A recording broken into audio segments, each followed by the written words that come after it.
हिमालय की ऊंचाइयां सदियों से रहस्य और आध्यात्मिक ऊर्जा का केंद्र रही हैं। यह भूमि वह है जहां साधु, योगी और उत्तर खोजने वाले यात्री अपने जीवन की सबसे बड़ी परीक्षा से गुजरे। इन पहाड़ों की तलहटी में जन्मी एक ऐसी ही कहानी है, एक साधु जिसका नाम सुनते ही समय ठहर जाता है, मिलारेपा, जिसने अंधकार में कदम रखा और प्रकाश की ओर उड़ान भरी। क्या आप तैयार हैं उस रहस्य को महसूस करने के लिए जिसने हजारों सालों तक लोगों को झकझोरा?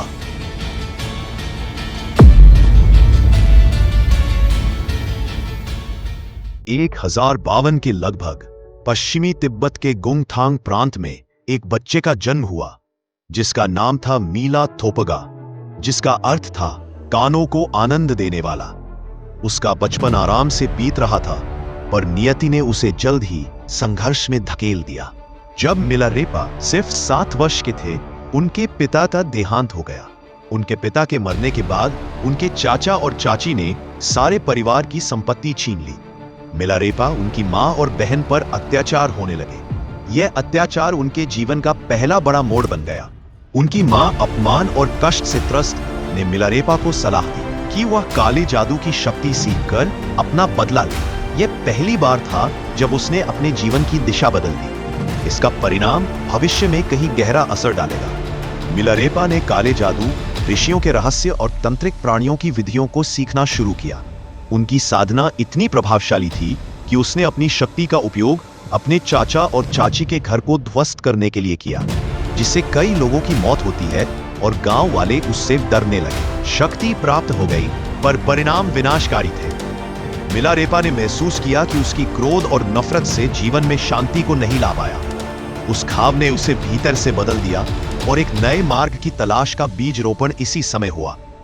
पेनेंस की चाह में उसने कई लामा और आध्यात्मिक गुरुओं के पास जाना शुरू किया। अंततः उसे मार्गदर्शन मिला लामा मारपा द ट्रांसलेटर से, एक गुरु जिनकी कठोरता और दयालुता दोनों पहचानी जाती थी। पर मारपा ने मिलारेपा की परीक्षा लेनी शुरू कर दी। मारपा ने मिलारेपा को उसकी आत्मा के काले कर्मों से मुक्त करने के लिए कठोर आज्ञाएं दी, पत्थर से टॉवर बनाना और फिर उन्हें ढहाना। यह प्रक्रिया कई बार दोहराई गई। यह मिलारेपा की धैर्य, समर्पण और आत्मनियंत्रण की परीक्षा थी। मारपा ने मिलारेपा से ध्यान की अग्नि, तुम्मो, ओरल प्रतिध्वनि और महामुद्रा का अभ्यास कराया।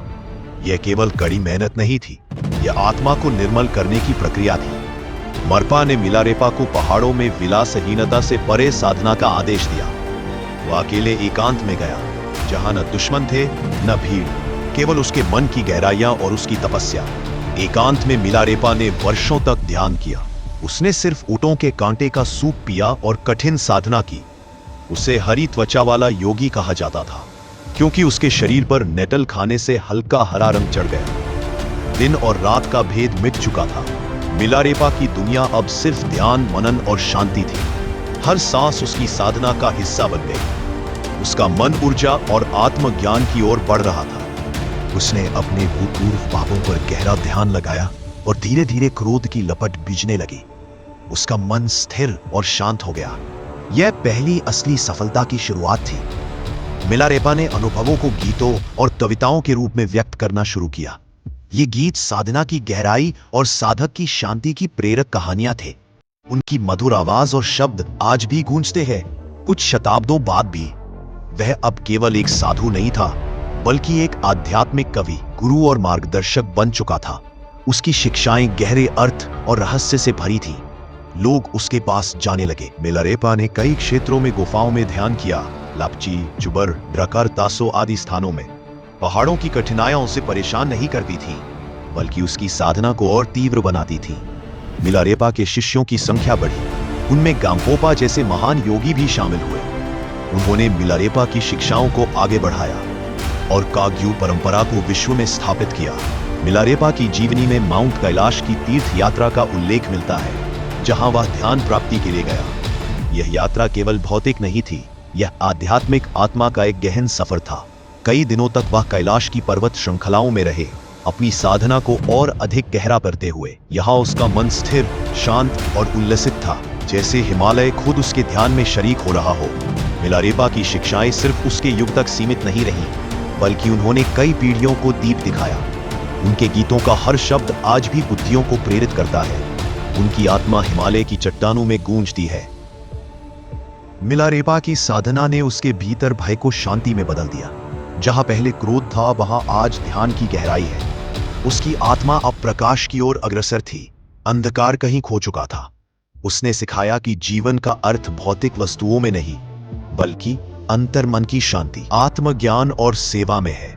ध्यान और भक्ति से ही मनुष्य अपने भीतर की शक्ति पहचान सकता है। यह था मिलारेपा का संदेश। मारपा का मार्गदर्शन मिलारेपा के जीवन की सबसे महत्वपूर्ण निधि था। कठोर परीक्षणों ने उसे जीवन को गहराई से समझना सिखाया। गुरु शिष्य का बंधन अब आध्यात्मिक विरासत बन गया। मिलारेपा ने इसे आगे बढ़ाया। मिलारेपा ने अपने अतीत से मुक्ति पाई और वह व्यक्ति जो कभी क्रोध और मृत्यु का कारण बना, अब वही व्यक्ति शांति और ज्ञान का प्रतीक था। इस बदलाव की गूंज आज भी सुनाई देती है। उनके गीतों का संग्रह द 100,000 Songs of मिलारेपा कहलाता है, जो उनके अनुभव, तपस्या और ज्ञान का विस्तृत भाव है। ये कविताएं आज भी गाई जाती हैं और साधना की सच्ची दिशा दिखाती है। मिलारेपा ने अपने शिष्यों को ध्यान, तपस्या और बुद्धि के मार्ग सिखाए। उनकी शिक्षाएं बुद्ध धर्म के मूल सिद्धांतों से जुड़ी थी। यह संचार पीढ़ियों तक चलता रहा और आज भी चलता है। हिमालय की निर्जनता, कठिनाइयां और शांति, मिलारेपा ने इन्हें सभी को साधना में बदल दिया।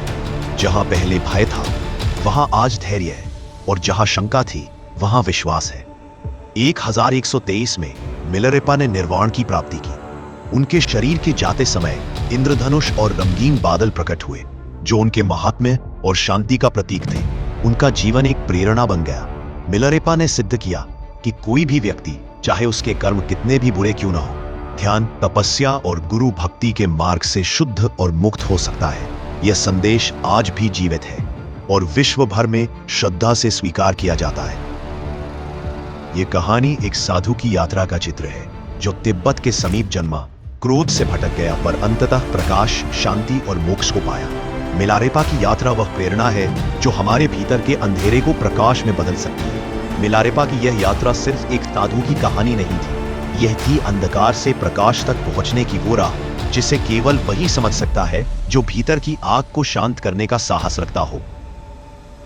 हिमालय आज भी उनके गीतों, उनकी तपस्या और उनके त्याग की गूंज संभाले हुए है, और शायद कुछ रहस्य ऐसे हैं जो सिर्फ उन्हें ही प्रकट होते हैं, जो सत्य की खोज में खुद को खो देते हैं। आप देख रहे थे रहस्य डिकोडिंग, जहां हर कहानी, हर रहस्य आपको एक नई दुनिया के दरवाजे तक लेकर जाता है।